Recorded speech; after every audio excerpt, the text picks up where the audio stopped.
자, 여러분 안녕하세요. 사진파파입니다.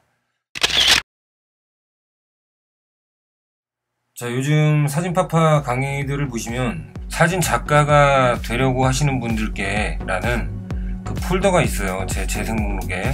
날이 갈수록 찾으시는 분들이 많더라고요. 그래서 오늘은 사진을 찍는 방법에 대해서의 접근보다도 사진 작가가 되려고 하시는 분들께 좀 가슴 깊은 제 이야기를 나눠 드릴까 합니다. 자, 어떤 이야기냐면 사진을 배운다라고 생각하시는 분들이 많이 계실 거라고 생각하는데, 우리가 학교 생활을 오래 했잖아요, 그죠? 학교 선생님들에게 우리가 받았던 교육 잘 생각해 보세요. 암기 과목을 배우는 건가요? 암기하는 건가요? 선생님들을 굳이 통해서 배우지 않아도 사실은 암기하면 알 수 있는 내용들이고 안다라고 할 수 있는 내용들인데, 우리가 선생님들을 통해서 배우는 이유가 뭘까요? 좀 더 쉽게 배우고자 함일까요? 제 생각은 어떠냐면, 배운다라는 의미는 어떤 지식을 머릿속에 습득한다, 그냥 안다라는 개념으로 끝나는 것이지만, 사실은 진짜 우리가 배운다라는 의미에서 보자면 깨닫는 데 의미를 둘 수 있다고 봅니다. 여러분들이 사진을 어떻게 찍어야 되는 것인지, 그리고 앞으로 어떻게 찍어 나갈 것인지를 깨닫게 하는 게 정말 큰 가르침이라고 볼 수 있고, 그것이 깨달음이라고 볼 수 있다는 의미죠. 역사 선생님을 예를 들자면요, 그 역사에 대한 중요성을 깨닫게 하는 데부터 시작되어야 그 역사에 흥미를 갖게 되고, 그랬을 때 나도 모르게 재미를 느끼게 되고, 그래서 더 깊이 알아가려는 동력이 된다는 것이죠. 그것들이 깨닫게 한다라는 의미라고 볼 수 있습니다. 선생은 지식을 전달하는, 지식을 가르치는 사람이고, 스승이란 깨닫게 한다라는 사람이라고 저는 생각해요. 그래서 오늘 여러분들께 사진, 어떻게 찍어야 될 것인지에 대한 그 근본적인, 그 작가가 되고 싶은 분들께 깨달음을 드릴 수 있는 내용들을 한번 전달해 볼까 합니다. 자, 여러분들 그 사진 작가라 함은 사진 세계에서의 프로를 의미하죠, 그죠? 그렇다면 아마추어와 프로의 차이란 뭘까요? 아마추어란 자기 만족을 위해서 그 어떤 시간을, 여가 시간을 즐기는 데 활용함을 목적으로 하지만, 일반적 사전적 의미로 보자면 프로란 어떤 한 분야에서 그 재능으로 수입을 만들어내는, 그죠? 금전적 이익을 만들어내는 사람들을 프로라고 하는데요. 물론 그런 사람들을 프로로 말하는데 이의는 없습니다. 하지만 진짜 그 어떤 한 분야에서 프로란 사람들을 감동시키는데 목적을 두고 있지 않나라는 생각을 해요. 자, 여러분들이 사진을 찍는 데 있어서 사진을, 여러분들 자신이 정말 독창적인 사진을 만들어내고 싶지 않으세요? 지금 제가 빈 화면으로 놔둘 수 없어서 이렇게 제 사진들을 좀 나열하고 있는데요, 지금 여기 있는 사진들이요, 그냥 우연히 찍힌 사진이 단 한 장도 없어요. 자, 이런 사진들이 그냥 태어나는 것이 아닙니다. 메커니즘으로 태어나는 것이 아니에요. 사실은 이런 상황을, 사실은 여러분들이 연출해서 똑같은 상황을 만들어서 찍을 수 있겠지만, 사실은 똑같은 상황을 만들어내는 것이 오히려 더 힘듭니다. 비슷한 상황을 만들어낼 수는 있겠지만요. 자, 그렇다면 여러분들이 이런 사진을 찍기 위해서는 어떻게 해야 되는 것이냐, 예측할 수 있어야 돼요. 예전에 제가 계속 말씀드렸듯이, 여러분들이 이 상황을 예측할 수 있다라는 뜻은 여러분들 안에, 여러분들 자신에게 신뢰가 있어야 된다는 뜻입니다. 내가 나를 믿어야, 내가 다음 상황을 예측하는 내 능력을 믿어야 예측해서 이런 사진을 대비해서 이런 장면을 내가 원하는 상황에 셔터할 수 있게 된다는 얘기입니다. 자, 다시 본론으로 돌아가세요. 자, 프로란 즐기다 보니 전문가로서 인정받게 되었음을 의미함으로 얘기해 볼 수 있지 않나라는 생각을 한다는 거죠. 그로 인해 그 사람의 전문성에 대해 관심을 갖는 사람들이 생기게 된 것이고, 작품들을 그저 가치 있게 여겨주는 사람들이 나타났다라는 뜻이죠. 이것이 사진 작가라는 얘기입니다. 자, 역발상 한번 해볼까요? 흉내내다 보니가 아니라 흉내내는 즐거움의 수준을 넘어서야 된다라는 이야기입니다. 인물 사진은, 여러분들 지금 보시는 사진이 인물 사진인데요, 보세요. 자, 인물 사진은요, 인물에 대한 이해 없이는 인물을 찍을 수가 없어요. 자, 인물에 대한 의미, 이것이 무슨 얘기냐면, 사람에 대한 본질, 어떤 사람의 본질에 대한 이해가 각자 나름대로 되어 있을 때 인물을 자기 나름대로의 방식으로, 자기 나름대로의 순간에 셔터할 수 있게 된다는 얘기입니다. 나무에 대한 이해가 없는 사람이 나무를 잘 다룰 수 없겠죠. 식재료에 대한 이해가 없는 사람이 음식을 잘 만들 수 없잖아요. 여러분들이 인물 사진을 잘 찍으려면 메커니즘은 내가 내 작품을 만드는 데 있어서의 어떤 수단에 불과하다라는 얘기예요. 자, 그 수준을 넘어서서 내가 바라보는 사람에도 여러 분야가 있어요. 노인도 있고요, 여자도 있고요, 남자도 있고요. 그 안에서는 또 여러 가지도 분류가 되죠. 혼자 있는 아이도 있고, 외로워 보이는 아이도 있고, 여러 가지가 있어요. 그죠? 자, 그런 것들에 대한 각자의 이해력이, 각자의 성찰이 있을 때 인물에 대한 사진에 대해 있어서 내 나름대로의 접근이 가능해진다는 얘기입니다. 풍경 사진도 마찬가지죠. 풍경에 대한 이해가 있어야 되겠죠. 자연에 대한 나름대로의 이해가 있어야 되겠죠. 그 나름대로가 결국은 독창성을 표현하는 데 있어서 여러분들 앵글 안에 여러분들의 독창성이 가미되게 된다는 얘기예요. 이것이 그 예술성을 포함한 사진이 된다는 얘기고, 작가라는 타이틀이 부끄럽지 않게 된다는 이야기입니다. 자, 그럼 상업사진이란 파인 아트는 아니잖아요. 그건 뭐 작품이라고 볼 수 있나요? 뭐 여러 가지 또 의견들이 있어요. 근데 저는 어떻게 생각하냐면요. 상업사진이 제품사진이라는 생각으로 국한돼서는 안 된다라고 생각해요. 이유는, 상업사진이란 사람의 마음을 움직이려는 고도의 심리가 표현된, 그쵸? 사진이라는 얘기입니다. 그러니까 사람의 심리를 알아야 상업사진을 또 잘 찍어낼 수 있다라는 거죠. 그 상업사진에 표현되는 그 제품들로 따진다면 그 제품에 대한 이해도 필요하겠고요. 여러 가지들이 표현된 그 사진을 보는 사람으로 하여금 이 제품을 좀 더 가치 있게 여겨줄 수 있도록 만들어내는 그 심리가 담겨진 사진이라는 얘기죠. 이것들이 정말 프로 작가라는 얘기예요. 피사체에 대한 나름의 해석이 표현됐을 때 그것이 독창성으로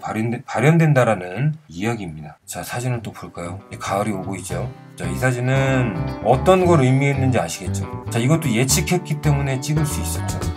두 명의 사람이, 한 사람이 봉숭아물이 아직 안 빠진 걸 봐서는 아직은 여름이 완전히 끝나지 않았음을 의미하는 거고요. 그리고 이 봉숭아 꽃물 들인 사람이 이 단풍잎을 너무너무 관심 있게 쳐다보는 모습을 저는 이미 눈치챘고, 이 사람이 이 단풍잎을 자기도 보고 싶어 한다라는 느낌을 저는 충분히 받았었기 때문에 분명히 이 사람이 받는 순간이 올 것을 예측했고, 그리고 찍게 된 거죠. 이 사진이 가진 의미는 여러분들 각자의 해석이 필요합니다. 제가 제 해석을 고집하고 싶지는 않아요. 자, 그래서 이런 사진을 찍을 수 있었던 거고요. 자, 이거는 연출 사진인데 눈을 감아라 이렇게 강요하지 않았기 때문에 아이가 웃으면서 앞에 눈 감고 있는 아이의 모습을 보면서 웃고 있는 모습이죠.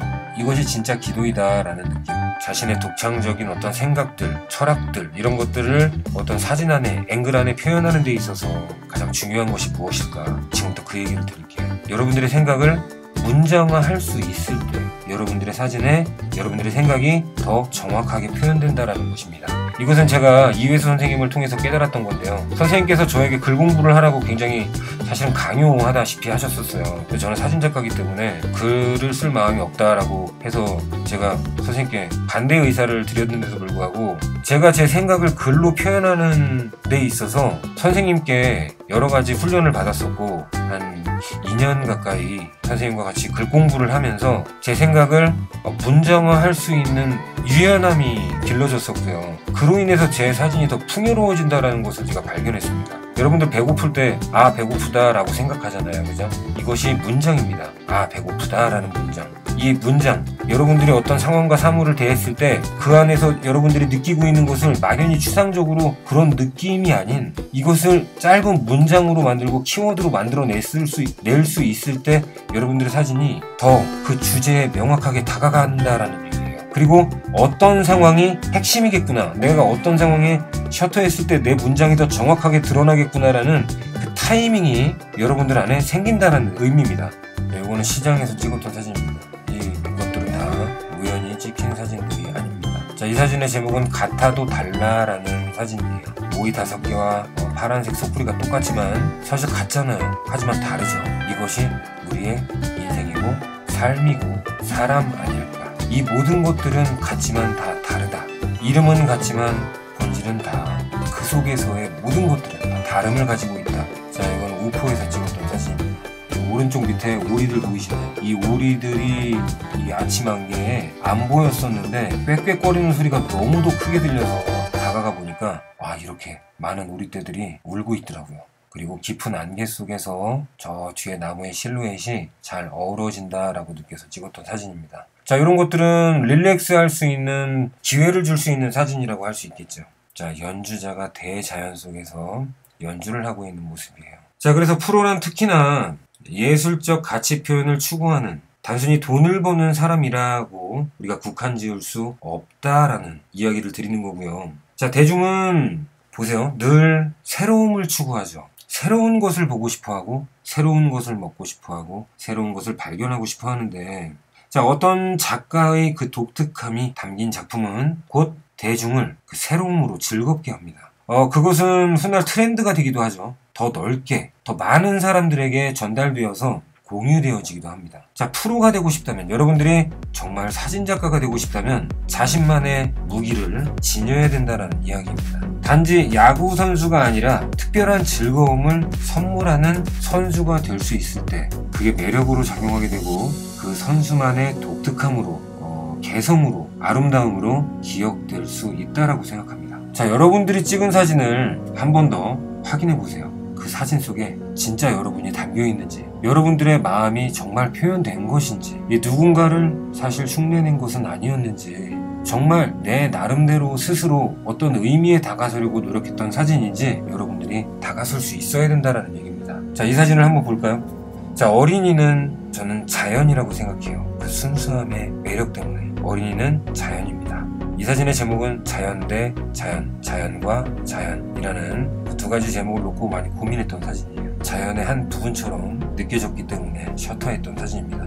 이 사진도 연출하지 않은 사진이에요. 자, 이 사진은 마찬가지 아이들의 자유로움을 표현했던 거고요. 자, 오늘의 결론이에요. 여러분들이 잘났던지 못났던지, 여러분들이 어떤 사람이든지 괴팍하든지 유순하든지 혹은 누군가가 4차원이라고 하든지 사이코든지 뭐든 상관없어요. 오로지 여러분 자신, 당신다울 필요가 있습니다. 이 사진이 남들처럼 찍을 필요가 없습니다. 여러분들 자신스러워야 돼요. 여러분들 당신다울 필요가 있다. 어차피 모든 사람을 만족시킬 수 없죠.